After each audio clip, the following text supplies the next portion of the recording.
Hey guys, and welcome back to the University. Today we have two hearings in the Raymond Davis trial. The first is a grand jury indictment and summons from August 29th, 2019. And the second is a full hour long and is a motion to withdraw from the defense attorney, is a new indictment, arraignment, and then we have the Faretta exam.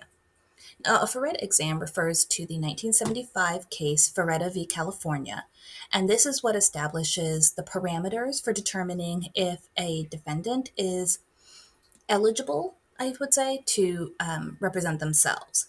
Now, the important thing to remember here with Faretta is, can the defendant make an intelligent choice? Now, just because somebody says ridiculously absurd things, they act like a moron, or they say things that are so out of left field, like, I'm going to tell the FBI on the prosecutor. That doesn't mean that they're not able to make an intelligent choice. So while we may not agree at all with some of the things that are said, it really comes down to, can this person make an intelligent decision to represent themselves? And of course, there may be some subjective views on what intelligent is, but it really just means, do they know that, and have they been informed that representing themselves is what they want to do? And they haven't been tricked, they haven't been lied to, they haven't been given a deliberate misunderstanding, and they're able to choose to tell the truth or not. So those are what we have today.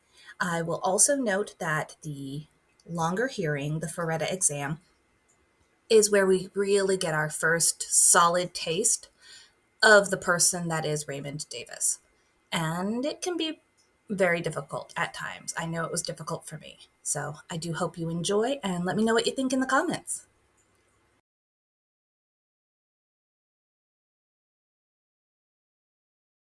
Three counts of sexual assault with a minor under 14 years of age, 3 counts of lewdness with a child under the age of 14, and 3 counts of open or gross lewdness.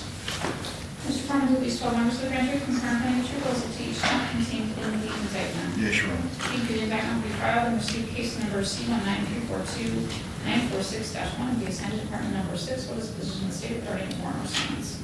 Your Honor, we would just ask for a summons, and if we could put it on September 4th in Department 6, because the defendant is there on the companion matter. All right, so he's out on an OR? He is on house arrest. Okay, so what conditions of his release? There was no monetary bail? It was very minimal. I want to say it was maybe $10,000. So if he posted bail, I need to transfer it, but I need to know what it is. Indulge me just a moment. He's on the other case. It's not on this case? This case doesn't stem from a justice court case. It was set at $25,000 in... Got it. There was nothing set in this case because it went straight to grand jury. Yeah. Correct. This is technically a superseding. That's correct. I don't understand. This is a superseding of the case that's pending in front of Judge Bluth right now. So he is out of house arrest on this case. Okay. This is the first indictment. Correct, but it's going to supersede the information that's in the district court sense. Okay, so there's a district court case that's going to be dismissed as a result of this indictment? Yes, on Tuesday. Okay. So he has conditions on that existing case? He does. $25,000 house arrest, no contact with minors. So on this case, I'm just going to issue the summons and we'll set the date on Tuesday. And then Judge Bluth can impose any appropriate conditions in this case. He knows to be in court that date, so that's why I asked for that. Yeah, that's great. November 4th at 9:30. It's easier for everybody to do it that way. Exhibits 1 through 3, be lodged with the clerk of the court. There isn't a case to be dismissed. Were there no material witness warrants on the case? No, ma'am. Great, thank you. Which is page 14, C314. 40075, State of Nevada versus Raymond Davis. Mr. Davis is present out of custody. Mr. Mueller, on his behalf, Ms. Collins on behalf of the state. So, sorry you guys, thank you for being so patient this morning, but the Farettas take forever, so we have to call those last. But first what we need to handle is, this is the calendar call, but should we probably deal with defendant, well, the motion to withdraw first, I would think? The motion to withdraw, the new indictment, needs to be arranged that. Yeah, it's a lot, right? So I think we probably better deal with the Faretta first then, because it's my understanding, Mr. Davis, is that your wish to not have any proceedings done further with the attorney, but that you wish to represent yourself. Is that correct? I said the new charges, they can do the new charges with him. After that, I'm going to dismiss and represent myself. Okay, so you want to be arraigned on the new charges right now, and then represent yourself. When else can I get arraigned? No, you're gonna get arraigned right now, but what I'm asking is so if I'm picking up what you're putting down, you're gonna be arraigned on the new charges. Mm-hmm. We're gonna then dismiss him, and then we're gonna argue the motions, set it for trial next week. Yes. Okay, all right, just wanna make sure I was on the same page. So may I have a copy of the indictment, Ms. Collins, May I please? approach you? Yes. Yeah, we're gonna bring that. Okay, sounds good. Anybody else?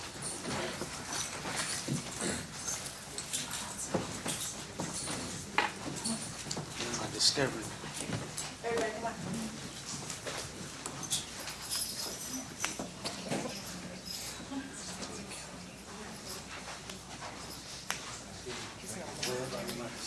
That's a violation. Stolen valor.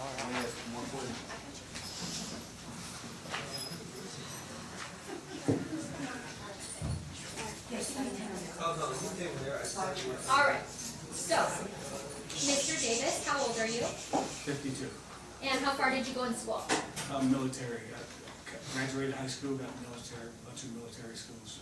So. Okay, and do you read, write, and understand the English language? Yes, I do. All right, and are you currently under the influence of any drug, medication, or alcoholic beverage right now? Never. Do you understand the proceedings that are happening here today? Yes, ma'am. Have you received a copy of the indictment? No, ma'am. Ms. Collins, sorry, should this be amended or no? I'm confused. No, so what we're gonna have to do is dismiss the underlying case. This will be a new case. Okay, because it was basically consolidated into the indictment? Yes, ma'am. All right. So did you present all of the the whole underlying case to the grand jury as well? Yes, ma'am. All right. And I have a copy of that transcript right now that I'm providing Mr. Davis. That was given to me. Okay. All right. So now you've received a copy of the indictment. Do you understand the charges that are, not saying you agree with them, but do you understand the charges in the indictment? I haven't even read it. Oh, how would I? This is the first time I ever saw it. Okay, we'll go ahead and read it.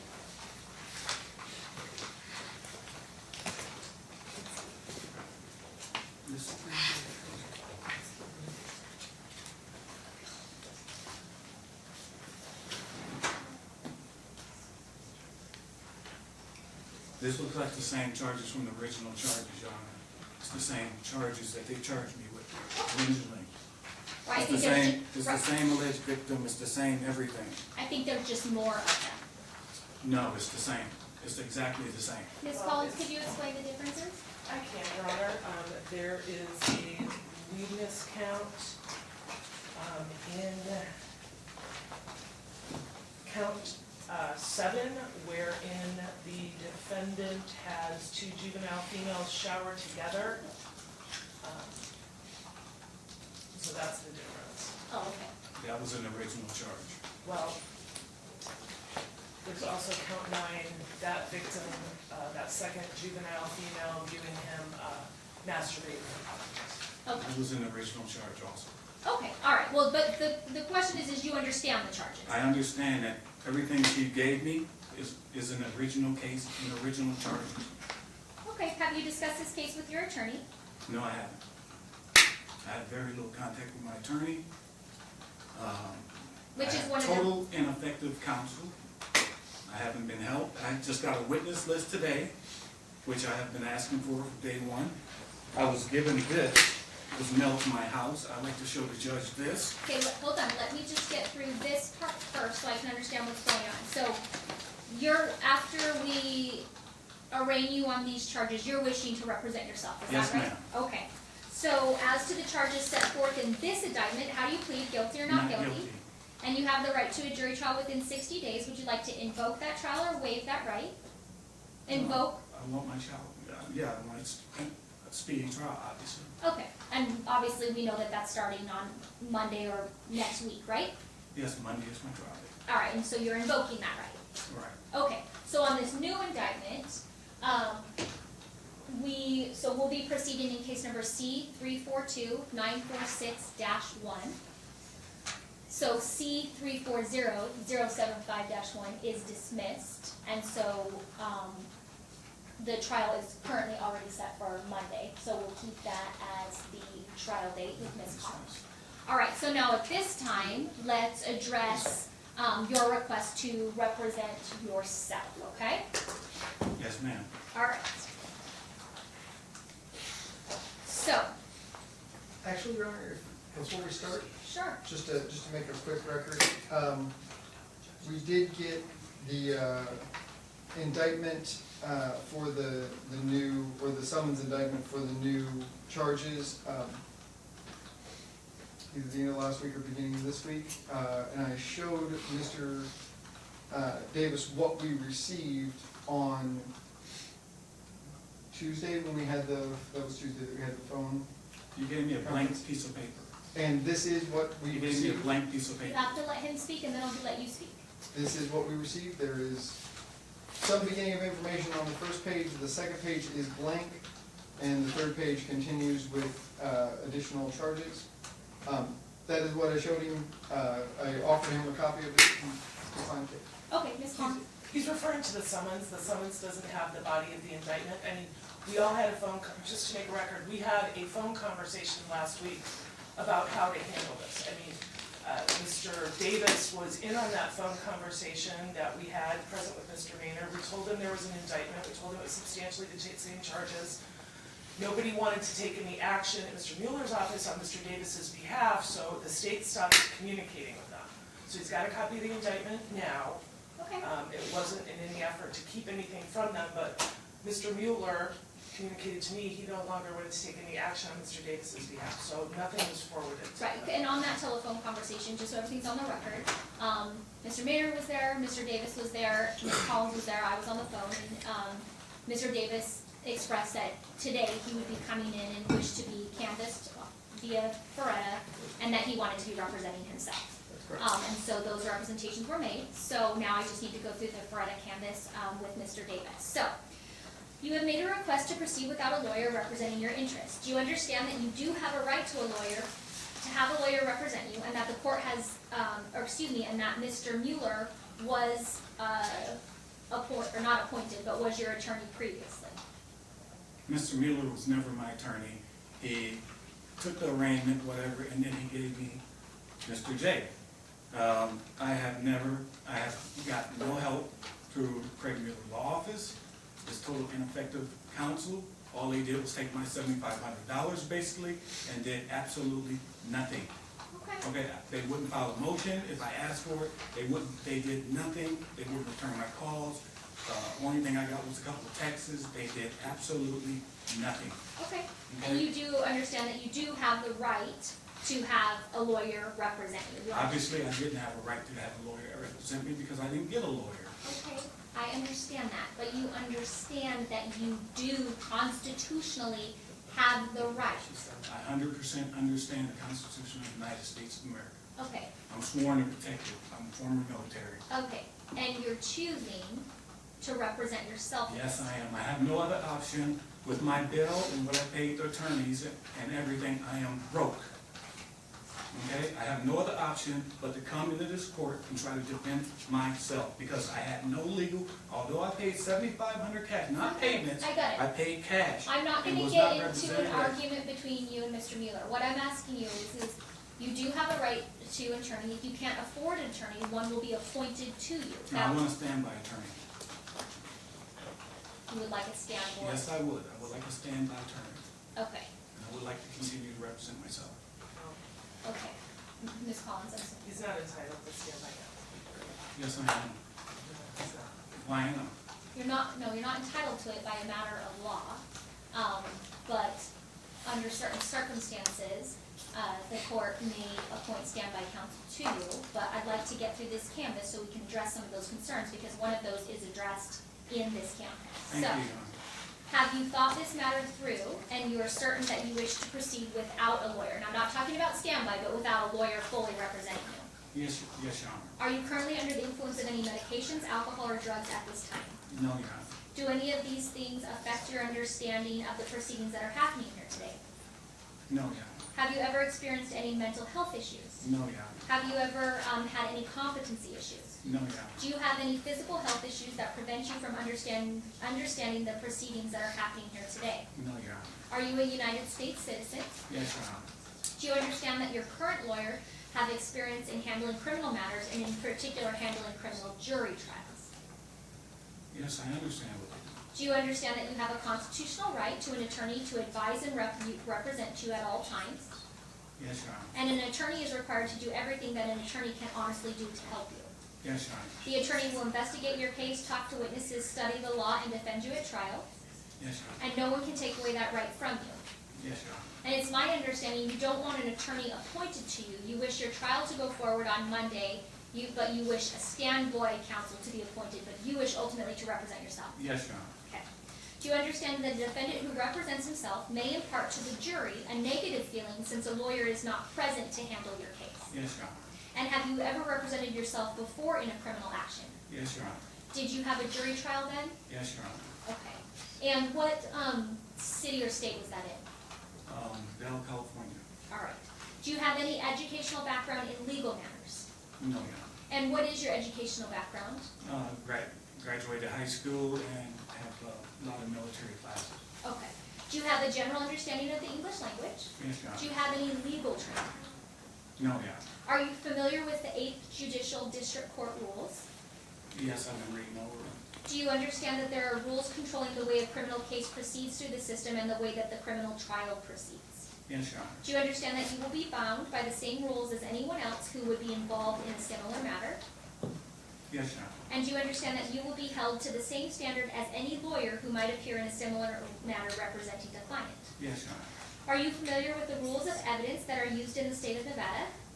Yes, Your Honor. Do you understand that these rules control what evidence may be introduced at any trial? Yes, Your Honor. And do you understand that you will be required to follow these rules in the same way as any other person who would appear before this court? Yes, Your Honor. So, what does that mean to you when I say that? It means that I will conduct myself in the proper way in court. I pretty much will behave and, listen to the judge, obviously, and give the district attorney her respect that she deserves also. And also, outside of like the behavior spectrum though, it's important that whenever I have an individual who wishes to represent themselves, they have to fully understand that they are subject to the same rules as an attorney. So objections, you don't get to get into more evidence because you don't have an attorney. The same rules apply. Do you understand? Yes, Your Honor. Okay. Do you understand that the rules we follow may make it difficult for you to ask questions in a way that you might wish to ask a question? Since you're not completely familiar with the rules of evidence, you may not know the appropriate way to frame a question, and this may cause you problems in questioning witnesses. Do you understand this? Yes, Your Honor. Do you understand that the court will not function as your lawyer, and that I will not be able to give you any legal advice to help you? Yes, I understand. Do you understand that you will be held to the same rules as the prosecutor, Ms. Collins, in this case?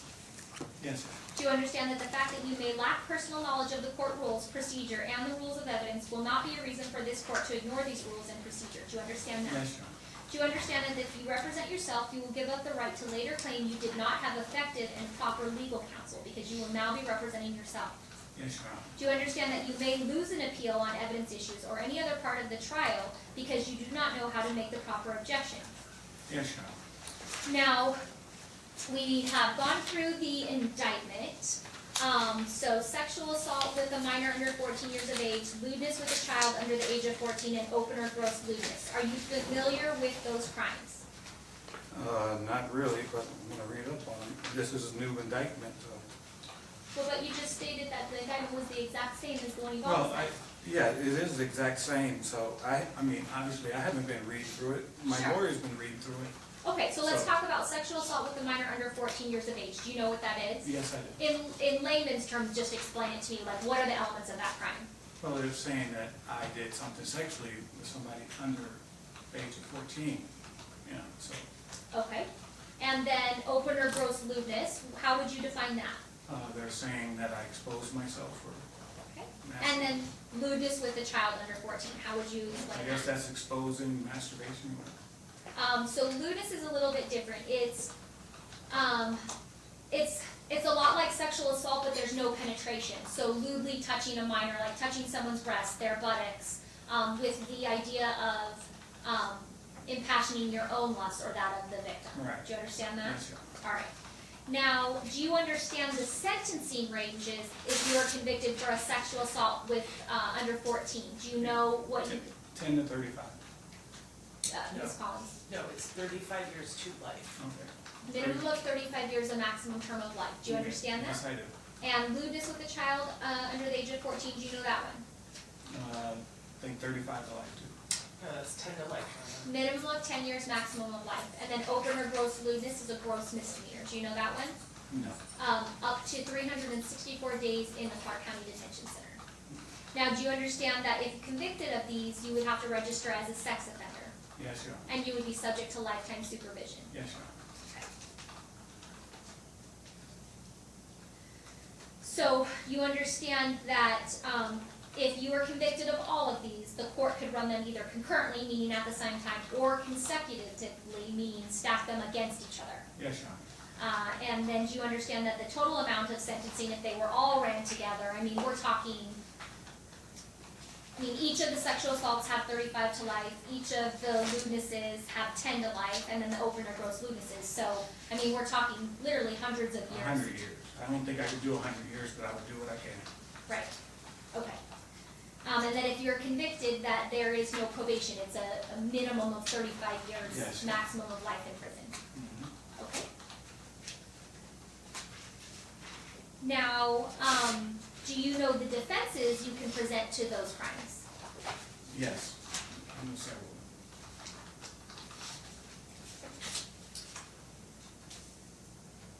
Your Honor, I would ask you to canvass him on the notion that consent is not a defense to sex assault under 14, nor is it a defense All right, to all right. lewd. If I can Go finish, ahead. please. Go ahead. Nor is it a defense to lewdness of a child. So what Ms. Collins is asking me is that I canvass you on the fact that, let's say, one of the victims came in here and she was 12 at the time, or 13, and she said, well, I consented to doing those acts. Do you understand that consent is not a defense that's available here? 100% not. Okay, thank you. Now, do you understand that an attorney may be aware of ways of defending these particular charges that may not occur to you since you're not a lawyer? Well, I knew that, but they never told me. But I'm asking you that, do you understand that if another lawyer was appointed, that they could possibly be aware of ways to defend your case that you're not aware of because you're not an attorney? Yes, sir. All right. Do you know what lesser included offenses are? Yes, Your Honor. And are there any lesser included offenses to these crimes that you know of? Not that I know of. So, I mean, I guess on the sexual assault, let's say you were able to prove that the female was not under 14, that she was 16, well then it would just be sex assault, right? It wouldn't be sexual assault with a minor under 14 years of age. Right. With the lewdness, I guess you could say open or gross lewdness maybe could be a, I guess arguably, it's never been requested, nor have I ever given it, so. okay. So I'm just trying to think of any of the, under 14, it doesn't really seem like there's any lessers. No, I mean, if it was under 16, we could talk about statutories perhaps. Right. We don't have that here, so there really aren't any lesser included. Okay. So I think we already talked about this, but you recognize that I won't be able to give you any advice on these matters. Yes, yes. And when I use the term mitigation, do you know what the term mitigation is? Yeah, talk it over. Okay. And so another way to think of mitigation though is facts that you can present for your case, or let's say we get to sentencing, facts that you can present and why you should be treated to mitigate your defense. So to make things, for lack of a better word, to make things easier or less, does that make sense? Yes. Do you know, lastly, do you understand that if you represent yourself, you are on your own? I cannot tell you or advise you as to how you should try your particular case. Yes, Your Honor. And do you know what jury voir dire is, picking a jury? Yes, picking a jury. All right, and do you know how to go about that process of selecting a jury? Yeah, I basically remember. Do you know the difference between an opening statement and a closing statement? Yes, Your Honor. And do you know how to admit evidence? Working on that, I'm pretty sure I can remember. Okay, and do you know how to object to evidence? Yes, Your Honor. Do you know the state's burden of proof, how they have to prove these things? Yes, beyond a reasonable doubt. And do you know what the presumption of innocence means? It means I'm presumed innocent until, presumed innocent in court. Presumed innocent until proven guilty, that's right. Do you know how to submit mitigation evidence at sentence if you are convicted? So how to submit evidence to me of why you should be treated a certain way? Yes, Your Honor. Do you understand that you must proceed by asking questions of the witnesses that will appear before the court?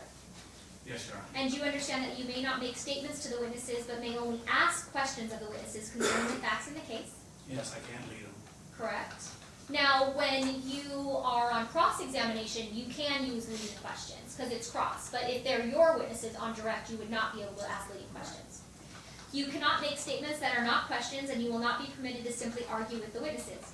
Unless you decide to testify on your own behalf, you will not be permitted to tell the jury matters that you wish them to consider as evidence, other than through the making of an opening statement and a closing argument. Do you understand this? Yes, Your Honor. Do you understand that if you decide to testify, you will be giving up your right to remain silent, and you would be giving up your right to incriminate yourself? Yes, Your Honor. If you decide to testify on your own behalf, you will be subject to cross-examination by the prosecutor. Do you understand that? Yes, Your Honor. Do you understand that it may be much easier for an attorney to contact potential witnesses on your behalf, to gather evidence on your behalf, and to question witnesses on your behalf than it may be for you? Yes, Your Honor. Do you understand that it may be much easier for an attorney to provide legal research on legal questions that may come before the court than for you to sew on your own? Yes, Your Honor. Do you understand that if you represent yourself, you may limit or even give up certain issues that could be appealed to a higher court if you were found guilty? Yes, Your Honor. Do you know how to make a record for appellate purposes? Not yet. Okay. Do you plan on learning that before we start? Hopefully I won't have to go to. Okay. You understand that since But you... I will go over it this weekend. Okay. You do understand that since you are not a lawyer, you may not know how to properly make the court record, which could cause you problems with an appeal, even though you have a right to appeal and a right to a lawyer to handle an appeal. Yes, Your Honor. Do you understand that you will be required to conduct yourself in a professional and respectful manner to the court and to all witnesses and the district attorney involved in the case at all times? Yes, Your Honor. Do you understand that if you do not conduct yourself in such a manner, the court may revoke your right to self-representation and may have you removed from the courtroom if you become disruptive? Yes, Your Honor. In discussing this matter with you, I must advise you that, in almost every case, it would be my opinion that a trained lawyer would defend you far better than you could ever defend yourself. It is almost always unwise for a defendant on trial to try and represent himself. You are not familiar with the law, you're not familiar with handling a trial, you're not familiar with court procedures, you're not familiar with rules of evidence. I would strongly urge you not to try to represent yourself. Do you understand my position on this issue? Yes, but I have no choice. Okay, but so you keep saying that, and that's frustrating me because you do have a choice. No, I didn't have a choice, Your Honor. Okay, you may have not had, you felt like you weren't being represented by Mr. Mueller's office, and I get that, okay? But as long as you meet the financial criteria, I can appoint an attorney to represent you. Now, they're not gonna be able to be ready on Monday, right? I can't just say, hey, Joe, represent him, trial starts Monday. So, but what I can do is I can appoint an attorney, and we can set this trial on a different date. But if you are wishing to represent yourself and start this trial on Monday, then I need you to understand that you can't say you don't have a choice. I'm giving you a choice. Your Honor, I don't have a choice. I'm almost crippled because of this. I'm going to the doctor after this. I can barely walk because of this slave device they put on me. It's messed up my ankle. I've been going over medication. I take 10 pain pills a day because my knees are going bad because of this. Because I can't walk, I must go to court. And I cannot postpone this 7 months, 6 months down the road because I would be a cripple. Okay. After I leave here, I'm going to the FBI, and then I'm going to urgent care. Wait, what are you going to the FBI for? I've been there 3 times already. I'm going there. I got another appointment. No, I know, for what? Because all of this is framing. She's been framing me since this Oh. case started. Okay, I got you, sorry, I was confused, okay. So you're wishing for your trial to proceed on Monday, Yes, as you representing yourself? yes. Okay. So you're making this decision as you stand here today freely and voluntarily? Like I said, I had no choice. Okay, I'm not going to accept that, because you're the one choosing to go forward on Monday representing I'm going yourself. forward. That's your request, right? Okay, thank Would you like me to appoint you an attorney? No. Do you have, I want a standby attorney. That's the only attorney I want. I know, I understand that. Okay, do you have any questions you would like me to clarify or explain further? No, Your Honor. So I'd like to discuss the issues with you about standby counsel, okay? Do you know what that thing means? Yes, if I get in trouble, they can help me. They can help me with other stuff. Okay, so do you understand that you may ask to be represented by counsel at any time during these proceedings, even though you have currently waived your right to counsel? Yes, Your Honor. You understand that that doesn't mean that they will just pick up where you are now. There may be other issues that need to be addressed that may necessitate a continuance. Yes, Your Honor. If you believe at some point during these proceedings that you want to be represented by counsel, you would need to let the court know. Yes, Your Honor. Okay, so you're requesting that I appoint standby counsel in this matter? Yes, Your Honor. Okay. So I am going to address standby counsel. I am going to appoint you as standby counsel because this is a life case. You may talk to them at any time. Let me know if you need to speak to them. They are to be present for all proceedings, but you must represent your own case. Be aware that if you later ask for them to represent you or ask for another lawyer of your choice, you most likely will not be allowed to repeat any part of the case already done or complete without a lawyer. Do you understand that? Yes, Your Honor. The court finds, based upon the totality of the circumstances, that the defendant has waived his right to counsel knowingly, intelligently, competently, and voluntarily, as he desires to waive the right to representation by an attorney and to represent himself. The court further finds that the defendant has a full appreciation and understanding of the waiver and its consequences. Accordingly, it is ordered that the defendant's waiver of the right to counsel is accepted. The thing about standby counsel is I obviously have to see who is available. So I believe, Ms. Collins, you're going to be here for a different case on Friday at 9 a.m. Is that right? That's correct, Your Honor. All right, so go ahead. Go ahead, and then I'll just voice my concern. Okay, so what I was going to do is I was going to set this, we're gonna argue the motion in a second, but what I was going to do is set this for Friday at 9 a.m. for appointment of counsel, for standby, so I can see, I have to check to see if the public defender's office does it, or Drew Christensen's office does it, or one of my track attorneys do it. I just haven't had to do standby counsel yet in this setting, so I need to figure out who would be the next, unless Mr. Reed, do you know? Because I have to see obviously who is going to be available. So Ms. Collins. So I believe that main camera is set for 1 o'clock.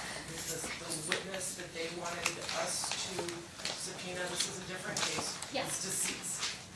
So their expert can testify to 1 in the afternoon on Friday. So we may want to clarify that, but I can be here at 9. I'm just letting you know. Okay, got it. My concern is this. Multiple times during that canvas, he says he doesn't have a choice. That's not a great record for us. I One. agree. 2, he says he's on 10 types of pain medication today, which, I mean, can you at least canvass him if that's affecting his judgment or anything going on with him today? Sure. The reports to the FBI, honestly, caused me some competency concerns. Okay. So I'm just making my record. Sure, I'm happy to address some of those issues. All right, so let's start with, I think that you and I have addressed this. We have a couple different options today, right? So you can go forward with Mr. Mueller's office starting on Monday, which you're very clearly against, right? Yes. All right. Second option is I appoint the public defender's office to represent you, and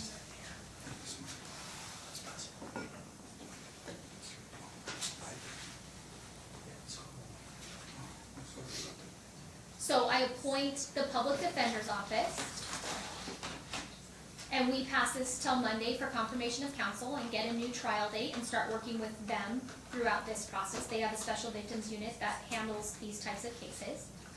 Would you like to do that? No. Okay. So at this time, you're requesting that we start this trial next week on your trial date with you representing yourself and being, and I've already appointed standby counsel for you. Thank you. But that's your request, right? Yes, Your Honor. Okay. So in regards to that, I've asked you multiple times if that's what you request to do. You've told me multiple times the same thing, so that's what I'm gonna do, okay? Yes, Your Honor. In regards to you stated that you're taking about 10 pain pills a day because of this pain. Ankle braces. Right. So, every time we've been in court and I've asked you questions, you've always been able to respond to me unequivocally and very clearly. It seems today as I'm sitting here talking to you, you're not slurring your words, you've stood up the entire time, you've addressed my questions with appropriate answers. Do you feel like that medication affects you in any way? No, Your Honor, I never had a drink, never had a drug in my life, never had to take pain pills before, totally clean, never had anything, but now I am taking 3 or 4 pain pills a day because the bracelet is Is that, destroying my ankle. is that via prescription or are you talking about like Tylenol, Advil? Tylenol, the strongest stuff I got. Okay. I'm only going to the doctor today tomorrow. Okay, got it. And then the FBI, so you feel like Miss Collins is framing you or someone else is talking to me about that? She's framing me. I got evidence where the victim has been inboxing me, has been contacting me, even after she reported this. And I got also found evidence where the victim contacted me in 2015 to blackmail me. Okay. You know, but they don't look at that stuff. So my, obviously, $7,500 paid attorney don't look at that. Well, just for the record, if I might, Mr. Mueller called me and told me that he had proof that my victim, one of them, had been in contact with the defendant. None of that information was ever forthcoming to me. So under the notion of reciprocal discovery, I would certainly be happy to look at it, but, you know, if we're filing reports at the FBI about district attorneys, I need to know that today. That's kind of where I'm at. Sounds a little. So, do you have those documents today? Do you have those documents in your file about the victim inboxing you, like you said? Yeah, he had, where did you do with that? Remember, we printed it out. It should all be here. Where she contacted me. So let's make a copy for Miss Collins on those, please. Now, so I want you to understand something though. When a victim goes to the police and they make a report, the report, if they believe there's probable cause to arrest a person or do a search warrant, or do an arrest warrant, they issue that, right? And then it gets assigned to a district attorney who gets assigned the case. They don't have, for lack of a better term, any skin in the game, right? They just get assigned the case. So why would, I guess I'm trying to understand. This has been a malicious prosecution since day one.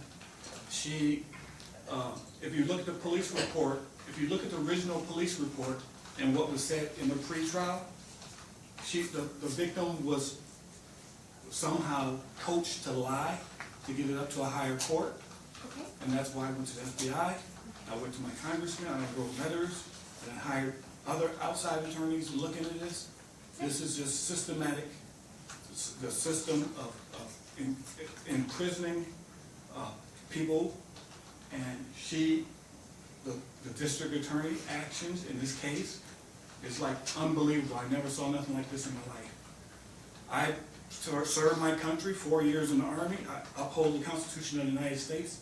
This DA does not. She is dirty. Dirty. So, well, I guess what I'm trying to tell And you. I'm not the only one to go to say, I got other cases. I went to another attorney where they're saying prosecutorial misconduct against her. I got the name of that case too. So what attorneys have, what attorney is that? I can tell you can't tell you the attorney, I can tell you the name of the person. Well, didn't you say you've been speaking to an attorney, the other attorney? Yeah, I've been speaking to an attorney. I wasn't told to give her name here. Jay, no, I was in her office last week. What was her name, Jay? No, he used to work for her. Kelsey Bernstein. Oh, Mr. Sheets. Oh, Kelsey Bernstein. oh, gotcha. It's just been totally unfair by the prosecutor. I'm the most open, fair person ever. I mean, if you got a case against someone, you don't put more lies and lies to drum up a case. Okay. I just want you to know though, something that happens almost all the time in every case. Yeah, they add stuff. Just one sec. Yeah, that charges are added, but also that, so you get a police report, right, and it says certain things, and then you bring in witnesses to pretrial, and they elaborate more, they give more facts. That happens almost in every single case. So I'm only telling you that to alleviate some of this idea that you have, that there might be some prosecutorial misconduct. Yes. It's very common for a victim to say one thing to the police and then be brought in for a pretrial, and they sit down, and they give more information. That's something that's very common. Anyways, I don't think there's a competency issue here. I think there's just an issue of upset with the charges and ready for his day in court. Yes. That's fine. Okay. So, let's come back here, no, sorry. Let's go on to the motion. Did you have an opportunity to read the motion in regards to the other bad acts? Yes, I'd like to object to that motion. Okay, so Ms. Collins, this is your motion. Your Honor? Oh, I'm sorry, Be yes. excused. Yes. Furthermore, I would just need to clarify for the record, for all purposes, I have no idea what the conversation between Ms. Bernstein and Mr. Davis was. I only heard that he was speaking with her. So that was the sum total of the representations that I wanted to make. Just for clarity's sake, that's the conversation I heard about last night. I have no idea what the context was. Ms. Collins? You know, I hesitate to even go down this path because of the current history Mr. Sheets, Ms. Bernstein, and I have in Right. existing cases and documents that have been filed about me in other cases by Ms. Bernstein and by Mr. Sheets. So whatever their opinion might be ferreted out in another venue very soon. I'll just leave it at that. Okay. All right, so, I read the motion, and I also read the Frank's decision as well as the LeMay decision. And so if you wouldn't mind though, just so I can kind of track it down on the years and the victims, because what Frank's clearly says is, look, you don't have to have a Petrocelli hearing, right? But it does say you can have if you feel like more facts are needed to make the decision of whether or not this is relevant or the probative prejudicial prong. So I guess what I'm trying to decide right now is, do I have enough facts to make the decision? So that's why I just want to talk to you a little bit about each of the victims and the years. Right, so I was. You can go. Thank you. Thank you. Go ahead, Ms. So, Your Honor, in 2004, Erica Munoz and Ashley Heredia Perez came here with bus tickets bought for them by the defendant. Right. There were individuals that were staying within the Plaza Hotel that became concerned because they see him walking in and out of these hotel rooms or hotel room with these young women who are 14 and 15 at the time. One of the individuals' mother is a friend of the defendant. The other young lady just comes along. They're contacted by police. At that time, they make no disclosure about sexual abuse or any exchange of money or hotel rooms or food or anything for sex. Talking to them now, at least one of them, that is what has transpired. So he was charged with kidnapping and annoying a minor. He was not charged with any sexually related offenses from that in 2004. The other young lady... Sorry, so what happened with that one? Charged with kidnapping and annoying a minor. His triple I indicates he was convicted. The Justice Court records here don't show a conviction. I was not convicted, it was dismissed. Okay. And then refiled a year later with more charges. And what happened? That one was dismissed too. The other young lady, and I'm sorry, I don't have a copy of my motion in front of me, I walked out without it. The other young lady that's outlined in our other bad acts motion comes from a field information card. So she was contacted for being out beyond curfew on Fremont Street. And the defendant had purchased a hotel room for her, given her a cell phone. There was, those items were given to her in exchange for oral sex, similar to the other girls, similar to the victim in this case. When she was confronted by police for she was actually panhandling on Fremont, and that's how she met the defendant. He didn't know her previously. She was panhandling on Fremont. She was 16, I believe, at the time. Now, And your this report is says 2013 or 2011? 2011, your report says she's 17. Okay. In any event, there was an exchange of oral sex for cell phone and a place to stay. When she was contacted by the police, she tried to resume her contact with the defendant. He didn't want anything to do with her. He was staying in another hotel, similar to the Plaza case, another hotel down in Fremont. She didn't see him again, and she didn't have any more communication with him. And that brings us to the victim in the current case. She was 13 when this started. She meets him on Facebook. Obviously, there's some communication. They meet at a restaurant. You know, he, for lack of a better word, grooms her with money. She comes from not a very privileged background, so, you know, 20, 30, 40 bucks to this kid at that time in her life meant a lot. So he starts by giving her money and doing her little favors, and then he says, can you come over and clean my house? Well, clean my house is code for can we have oral sex? And Vanessa will come in here and tell the court that she went over there on about three occasions that she can remember where there was an exchange of money for oral sex before she turned 14. There was also a time where he asked her to shower with another young lady by the name of China. That is now charged in the indictment before the court. Defendant actually posted a Facebook message corroborating that incident where he says, all I did was have those young ladies shower in front of me and I jacked off or something like that. So that should have been provided to Mr. Mueller.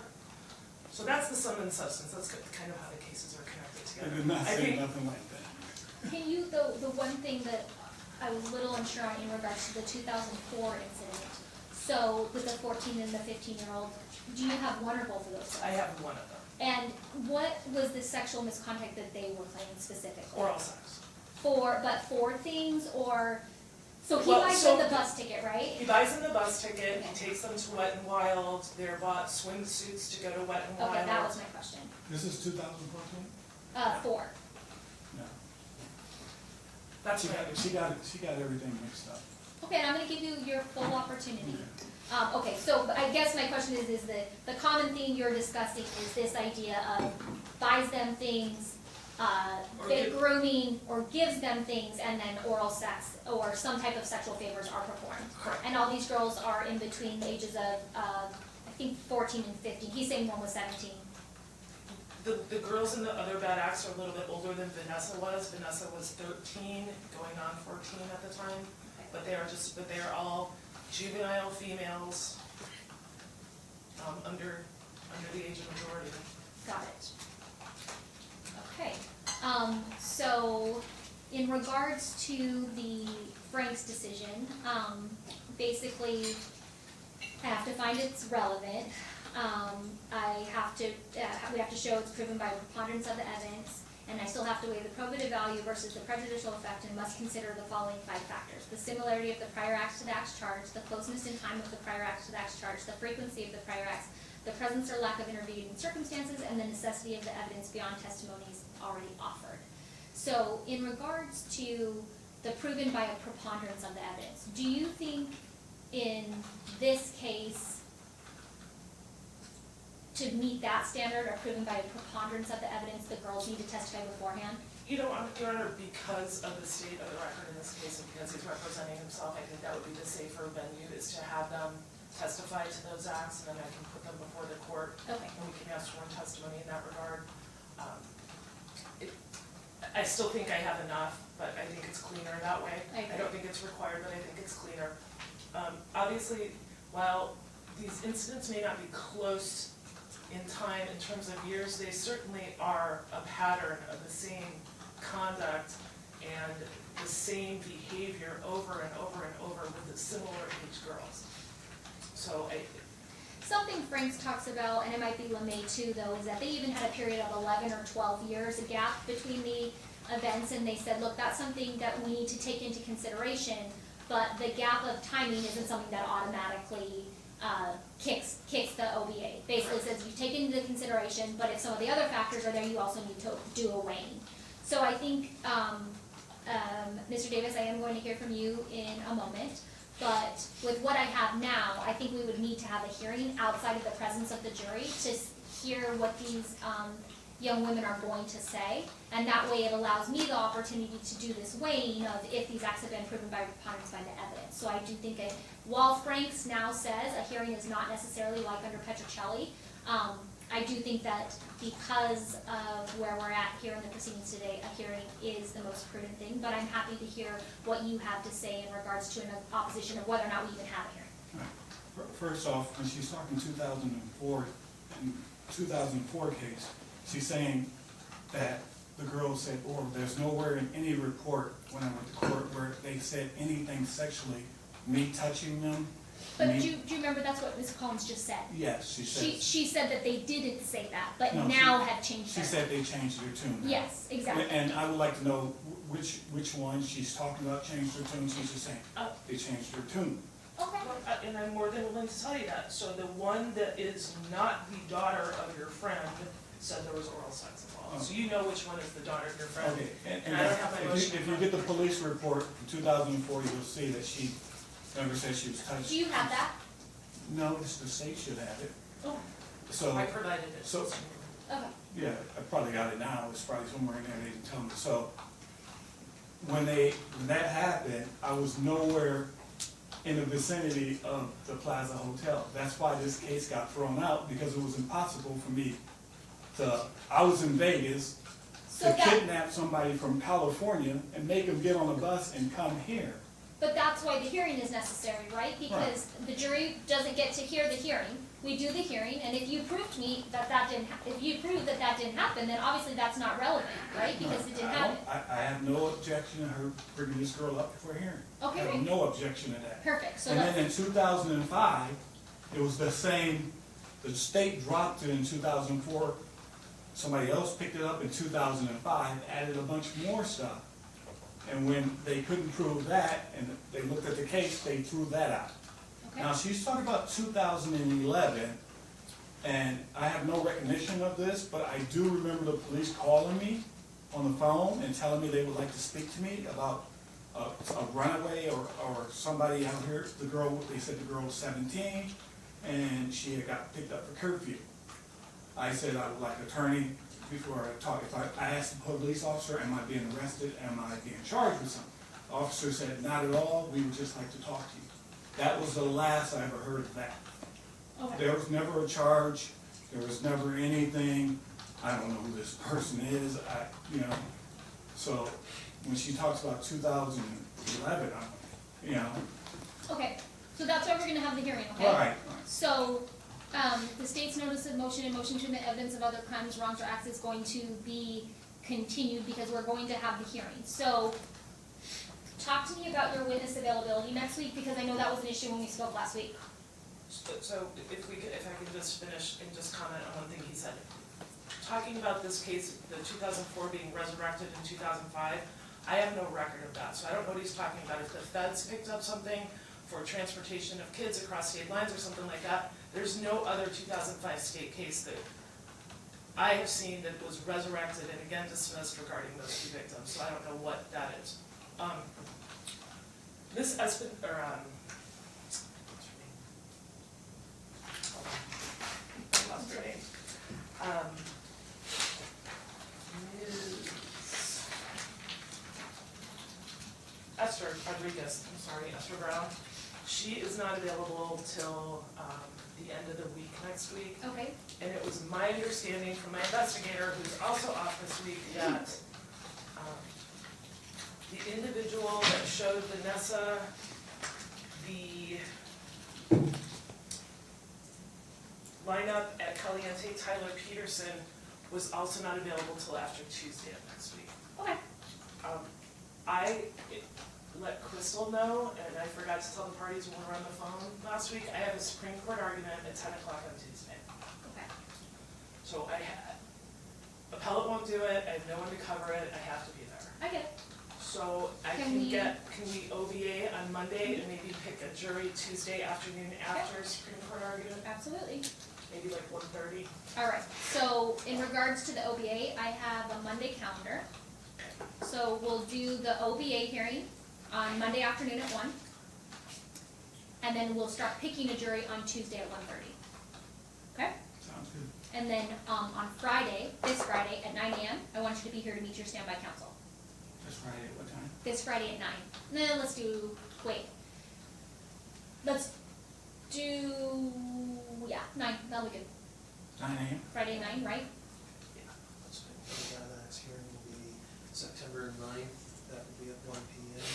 Jury trial, September 10th, 1:30, and we'll have this Friday, September 6th at 9 AM, the motion, or subject for standby counsel. Perfect. Because we're kind of pushing through this process, I don't know what he's been given by Mr. Mueller. So in terms of discovery, if he could just bring everything he has on Friday so that we can just make a record and I'll be able to see if Mr. Mueller's turned over everything that I've given them. I mean, I have no way to. How difficult or easy would it be for you to just make a complete copy to hand on Friday, so you don't have to cross-reference? I can do that. Can I give it to you electronically? Do you have a computer? No. You don't have an email? I thought I you got a computer, but I'm not too good savvy with the computers. Okay, all right, so, I'll get you paper. Yeah, all right, I so read that paper. she'll give you a complete copy. I'm sure it's duplicative of what you have there from Mr. Mueller, but I don't want you guys to have to sit here and like compare page to page, so let her just give you a fresh set, and that way you know you Yes. have everything, and then you have all week until Wednesday, whenever our trial with witnesses start. Fair? All right. Okay. Okay, so I'll see you Friday at 9. All right. Can I get, I would like the Facebook record suppressed, because, I mean, they The got what? suppressed, removed. Oh, that has to be done in writing. Okay, that needs to be done right. Because Motion to suppress in writing. it's totally not my page, and she's getting stuff from pages that's not mine, it's a joke. Okay. Ms. Collins? Your Honor, with all due respect to Mr. Davis, he's not an active member of the military. He should not be wearing military greens in front of a jury when he's not active military. There are rules that say you aren't supposed to wear active military wear in criminal cases as a criminal defendant. I'd like to see it. And so I apologize, Ms. Collins, and I don't doubt what you're saying is true. I've just never seen it. So if you wouldn't mind just providing me a site, and I'd be happy to look up the law, or I can have my law clerk look it up and we can address it before before the jury comes in. It's called the Stolen Valor Act. Stolen Valor Act, okay. I'm honorable, I'm honorably discharged from the military, I served my country, I can wear a suit to court. Okay, well, let me look up the law and we'll address it on Friday, okay? Thank you. So Friday at 9 AM, and I'll see you guys then. Thank you. Thank you, Your Honor.